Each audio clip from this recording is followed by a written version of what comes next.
Hello. Hi, Charles. How are you doing? Can you hear me okay?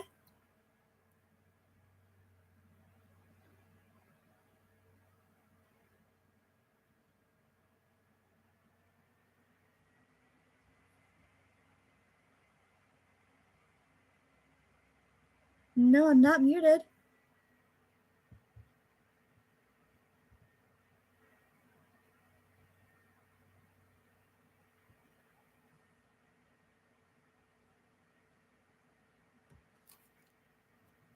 Is it better if I get closer?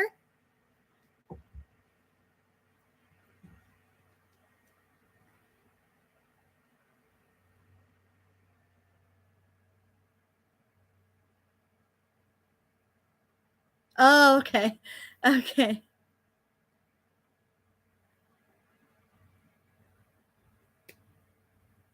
Okay, wonderful. All right, I'm glad to hear that. I know the lighting's a little weird, but it's been raining here. So, sorry about that.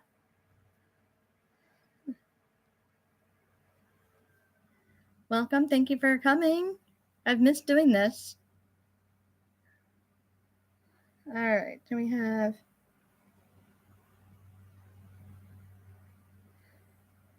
All right, there's our 20-minute timer.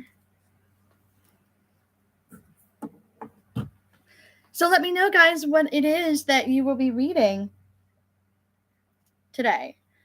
I'm going to be, as soon as I get this set up, I will definitely be telling you guys what I'm reading. So,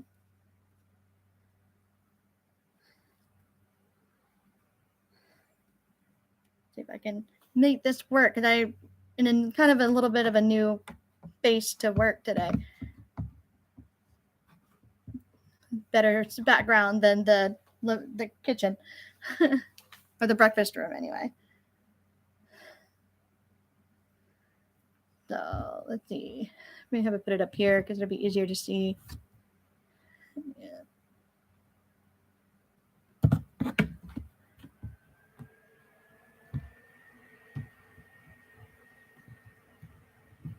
Pull it down. Oop, now it's too much glare. There we go.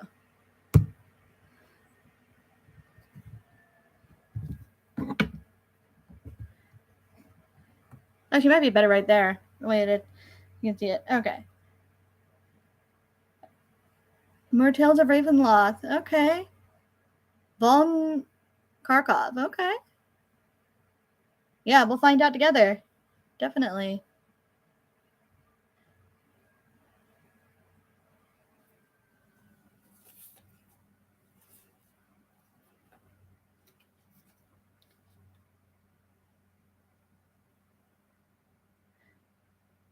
Still reading Tom Robbins' Fierce Invalid Home from the Hot Climate. Oh, okay. How far are you into that so far?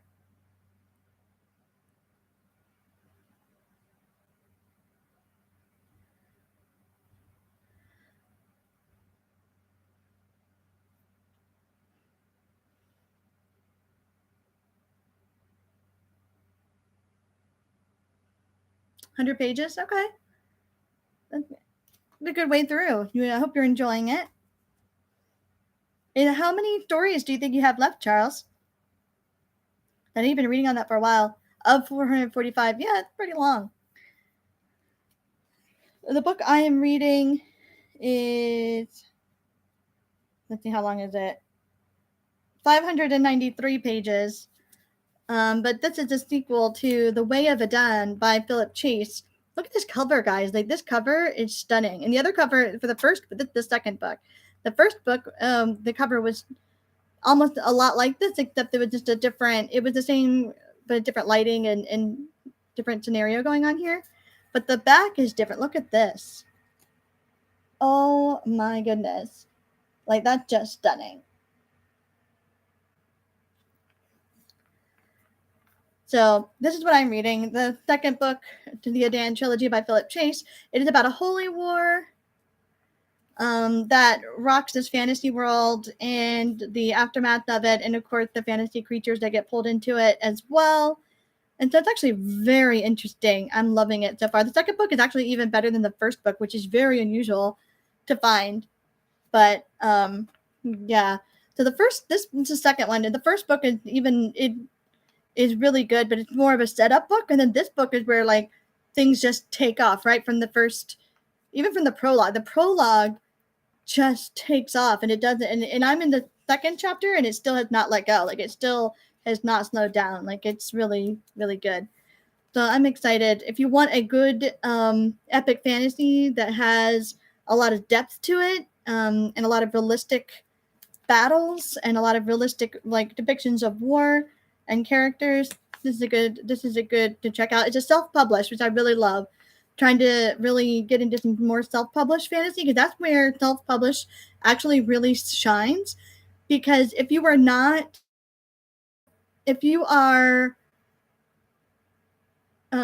if your topic isn't diverse, like as diverse, like if your topic isn't, something that the publishers are looking for right now, then what they suggested for you to, if you want more of the traditional fantasy, you're going to want epic fantasy, you're going to want to do self-published, because a lot of fantasy readers are looking at self-published authors, and a lot of them are very good. And then after they've been self-published for a year or two and they see the numbers, they usually get picked up by a press like Orbit Press, Tor, or something like that. Picks them, see how successful they are, which and so a lot of fantasy authors are self-publishing. And so this is one. He's a professor. It's 18 years in the making of this story. Yeah, you should. You should definitely take a shot at writing. And this is 15 years in the making, or 18 years in the making. Professor of Old English and Old English mythology. Taking the Tolkien route book, and in the way he presented the book, there's a lot of stories in the world kind of have a lot to do with this world, and the language and the magic system is a very it's not a derivative of Tolkien, but it's in the spirit of Tolkien, except it's kind of in a much but it's done in a modern way. So I think it's really, really good.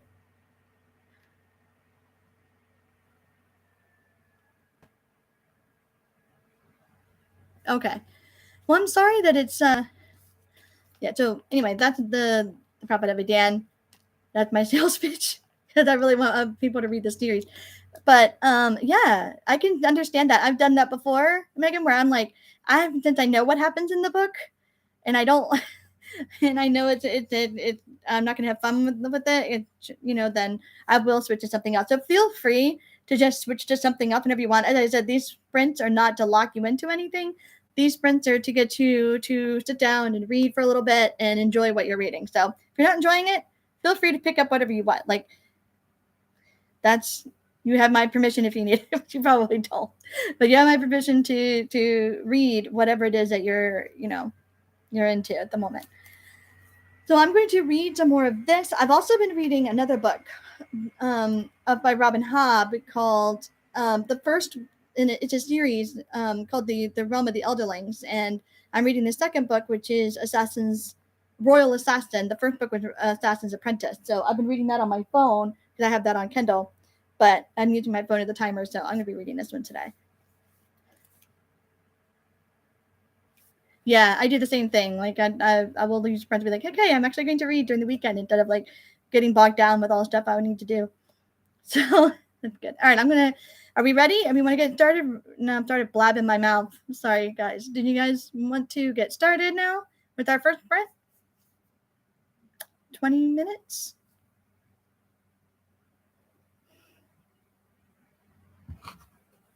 All right. Megan, did you need a minute to choose another book? Are you pretty much think you're just gonna continue with what you're reading?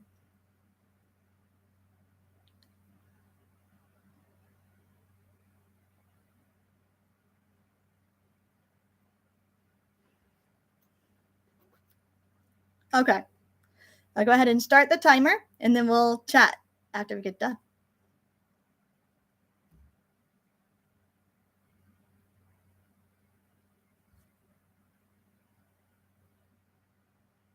There we go.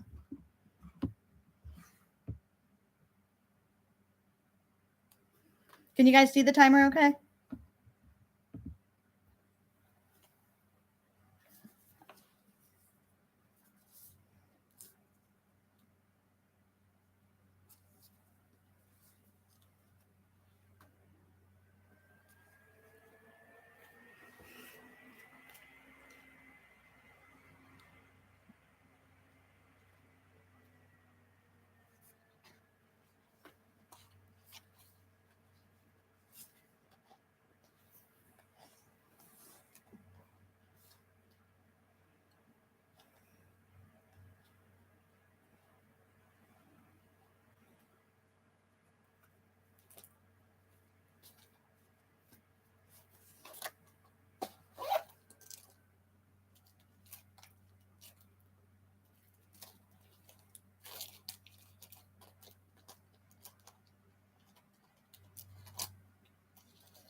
All right. That was the first 20 minutes.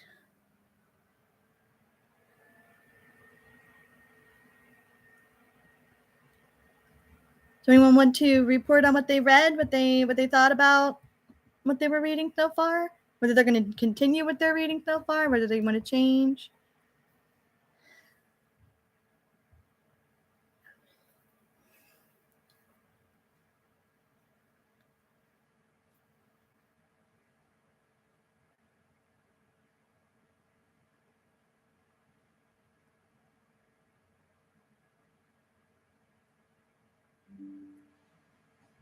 Oh, nice. I'm glad you got some writing done, Shira. I actually was annotating the Prophet of Edan. So that's what I was doing. I was doing more annotation.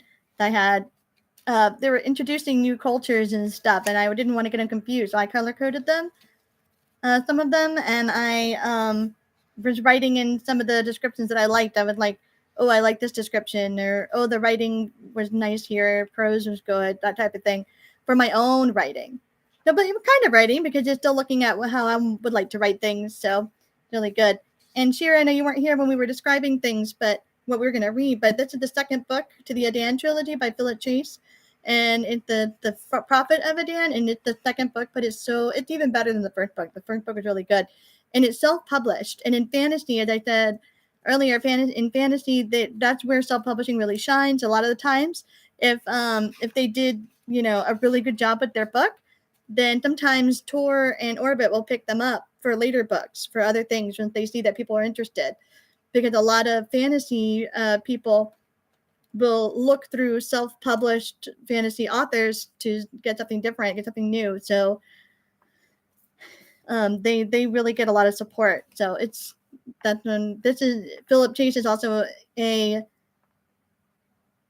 professor in Old English and English myth and the Old English like myths and stuff that were written in Old English, the language. But he's also has a you know a fantasy genre type of degree where he really dives into it. It's very he had a lot of prose, but it's really good, and it's a modern kind of a modern take, a little bit better pacing, but still a little Tolkien-esque in the best ways, like a lot of the best things about Tolkien without some of the pacing issues. I think, and the more modern, what modern readers kind of a little bit of expect, they bring that to it, but he still keeps that Tolkien mythology mystery feel to it, that the in the world as being this big alive thing is still there. So it's really, really good.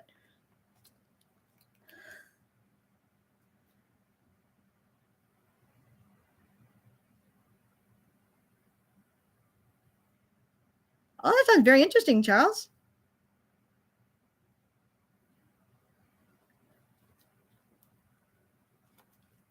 Oh, I'm glad. I'm glad, Megan, that the writing is jungle. Okay. I'm glad that you were finding the writing engaging, because sometimes that helps us power through, even when the pacing's not great, or if the subject matter is kind of starting to get to you. Sometimes good writing will help power you through. So that's great. And as I said, I was doing annotation, so I'm going really slowly through this book. Like I'm reading this as if I was read as I would read Lord of the Rings, right? As very kind of slowly, even though the pacing is better than in Lord of the Rings. Like I love Lord of the Rings. I'm really not putting it down, but pacing was not one of Tolkien's, you know, best things that he did in his books. But this had great pacing, but also he's introducing a lot of some new cultures and new things in the world. And I'm just color to coding, like a yellow for magic, um, an orange for new characters or character moments or things that show different character traits, and then purple for world building. And sometimes I have both or all three in the same place because they're all showing the same thing, which is beautiful writing when they can do that.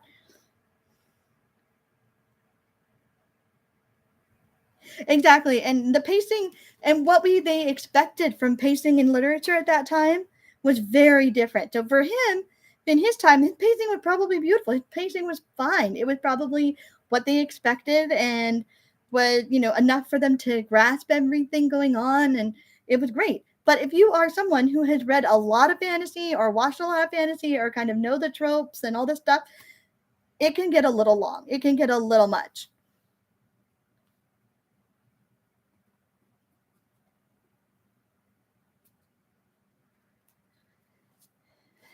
Yeah, you're right. Oh, thank you, Megan. I just really, um, and I really wanted to read it like that just so that, because I'm thinking about making a video on this for my channel, and so I really wanted to have notes, and I really wanted to have and know what I'm talking about when I'm talking about this, so that it's I don't come across as just like it's great, everyone should read it,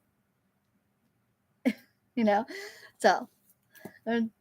And decided to do some more homework on it and do as if I'm preparing to teach this in a class. And that's kind of what my yeah, he wanted you're right. He wanted to present something historical accounts on the past with Lord of the Rings, whereas The Hobbit was intended to be a standalone whimsical story. Yeah. And The Hobbit had better pacing, right? When you read The Hobbit, the pacing in The Hobbit and the pacing in Lord of the Rings almost seem very different. And The Hobbit did seem but it was also written for a younger audience as well. When he wrote that, it was more for, for children in their kind of their mid childhood, right? Like 11, 10, 11, 12.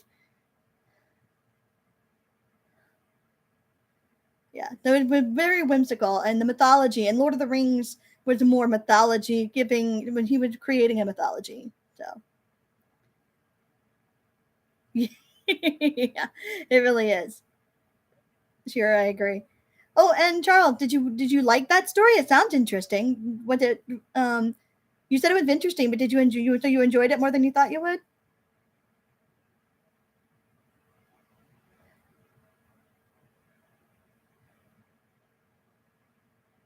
Okay, you're not finished yet. All right. So right now we're getting in my book we're getting introduced to a new character, and this character it has a different culture than the ones that we've been introduced to so far. So that's why I'm reading it very slowly.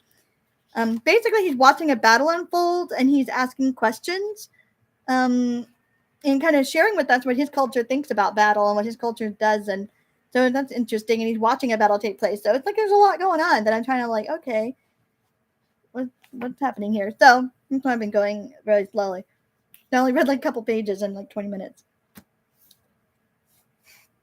All right, everybody.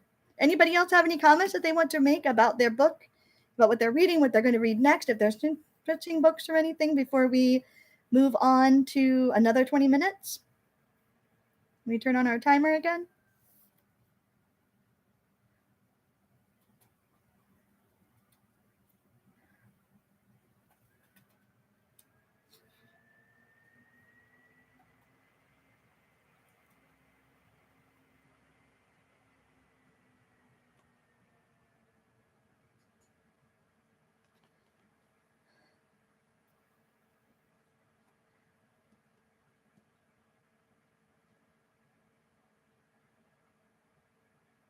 All right.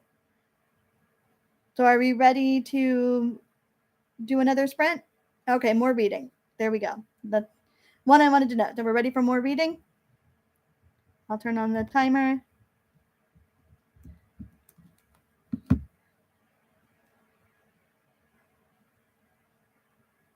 There we go.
All right, that was the end of our second 20 minutes.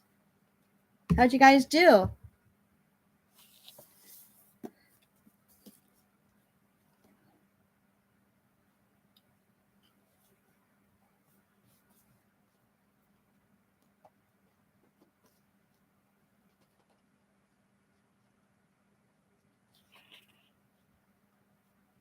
Oh, good. 400 words is not bad, especially if you don't have, an outline already there for you. So that's good. Outlining is a totally different skill. I'm not good at it, to be honest. I'm much more of a pantser, which makes my work a lot harder for myself because then I have to go back and pick out the nuggets and then recreate it all over again instead of trying to do it in that way.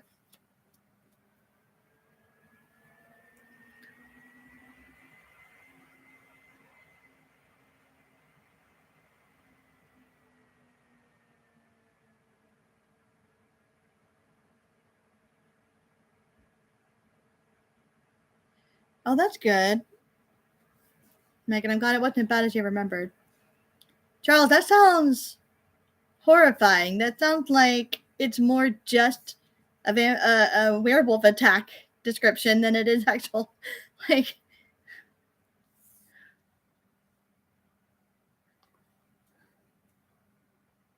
Which is cool. I mean, werewolves are cool.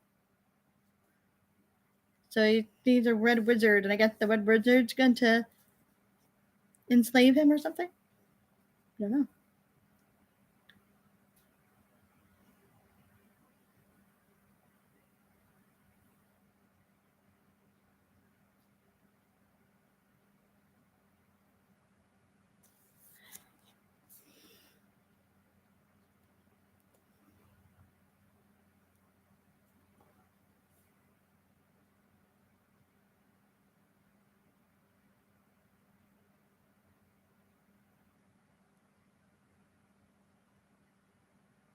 Oh.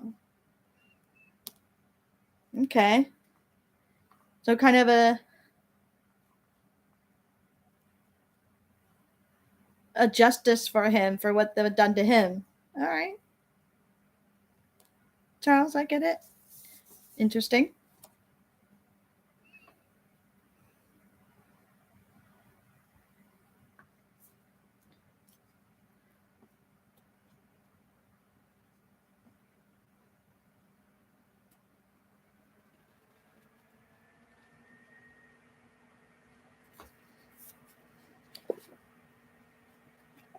So in my book, we get to know a little bit more about the wildlands and the different tribes, and there's um, and their cultures and what they have to do with what's going on in the world, which I don't want to spoil too much, but so we get to know one of the characters that is their tribe was destroyed by another, and so he alone survived, and that's in their culture that's like you're supposed to die in battle or not. If you survive, that's a mark against you. So apparently he has this mission from his gods to speak to the leader of this other tribe, and so we haven't found out yet what he's supposed to say, but we're gonna find out.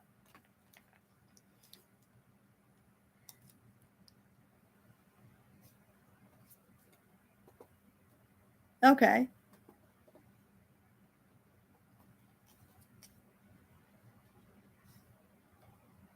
That's good. I like stories that do that, that make you feel the emotions of the main character. That's good.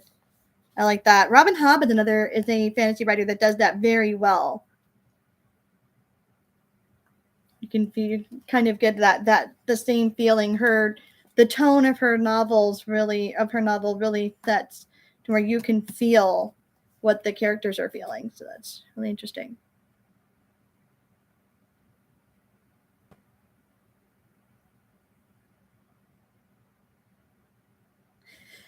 Yeah, I would recommend it. I don't want to spoil it if you want to read it. The second book, I love it. It's so good. And I love I've been getting really more into my fantasy reads. I've been doing classics for a while and kind of like dabbling into fantasy here and there just because I was, that stuff I could use for classes and things like that. But then I'm starting to really get back into reading more epic fantasy and treating it the same way I treat classics, so that way I can take them to my classes and be like, hey guys, you can read anything like this and help your reading comprehension. And so there we go. And so you can learn a lot of things from epic fantasy just as you can from any classic. So even though classics are great, I love classics, but they're not the only things that you can really learn things from or take away important themes from.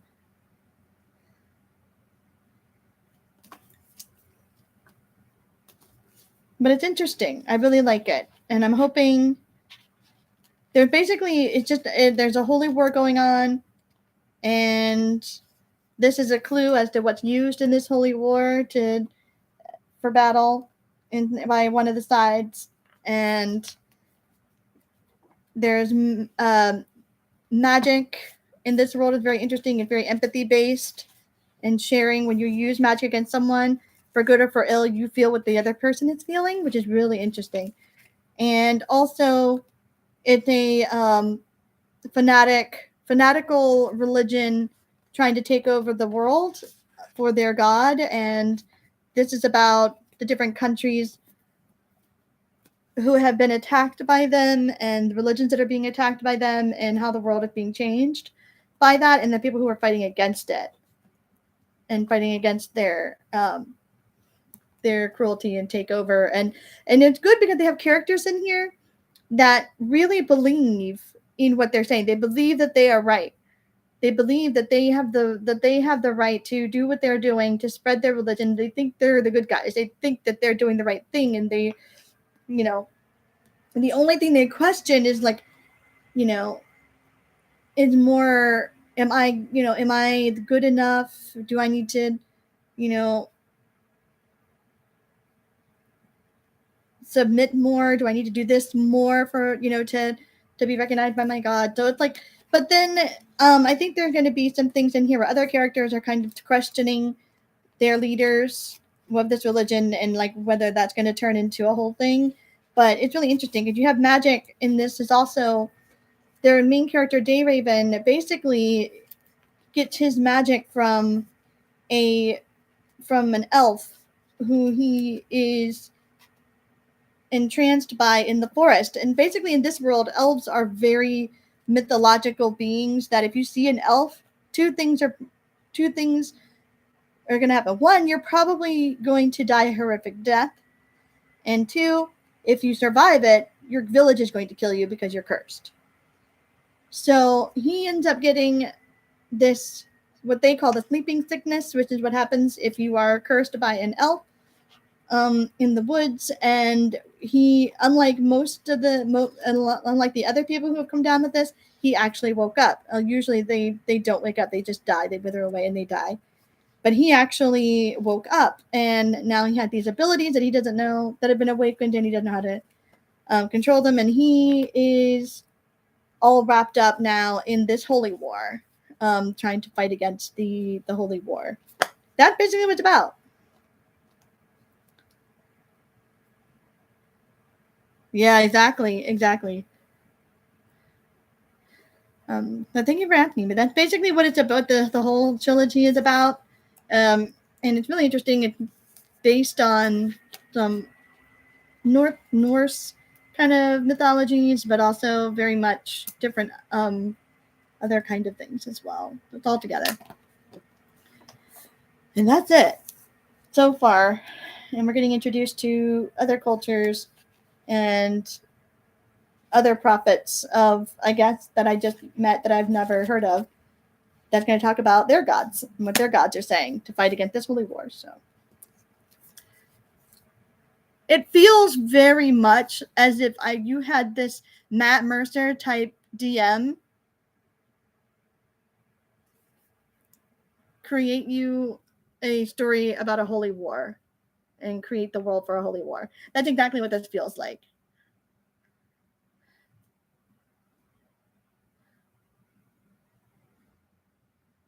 All right. So, anybody else want to gush about their book?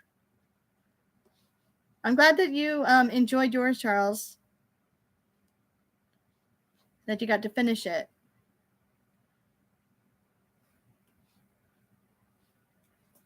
And I'm glad Shira got some writing done. That's great.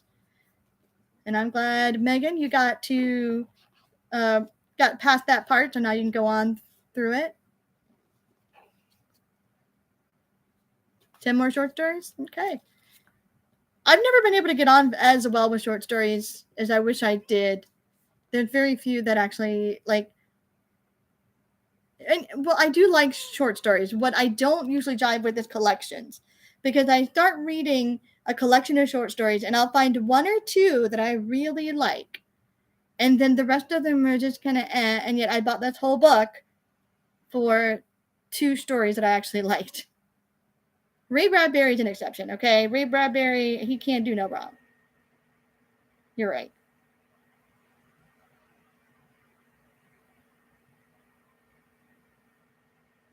That's good.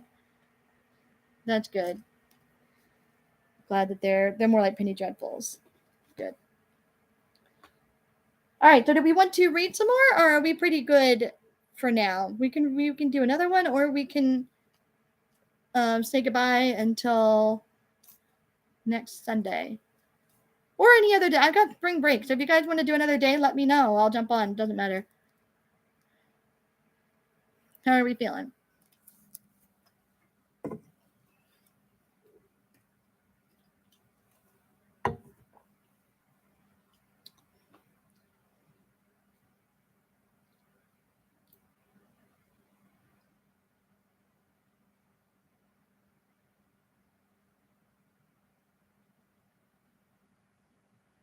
"40 minutes is a good time frame for a short story, especially if it's a longer one.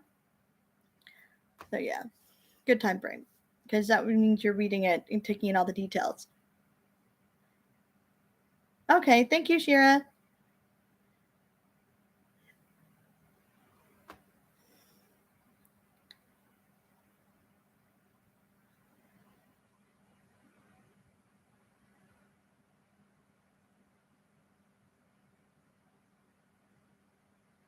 You're welcome, Shira. Good to see you. I'll see you next time. Have a great rest of your day.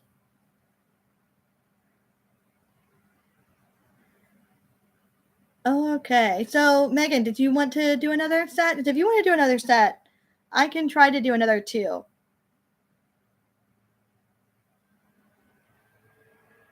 But if you don't, if you'd rather just kind of take a break, then we can do another reading sprint maybe at another day.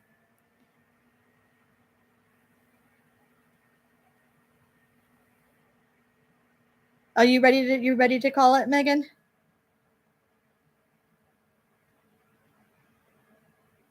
Okay. I'm enjoying this though. I miss doing this. So let me know if there's another day you guys want to do it. You can message me on the Discord or on on Facebook or whatever, and let me know if there's another day you guys want to jump on.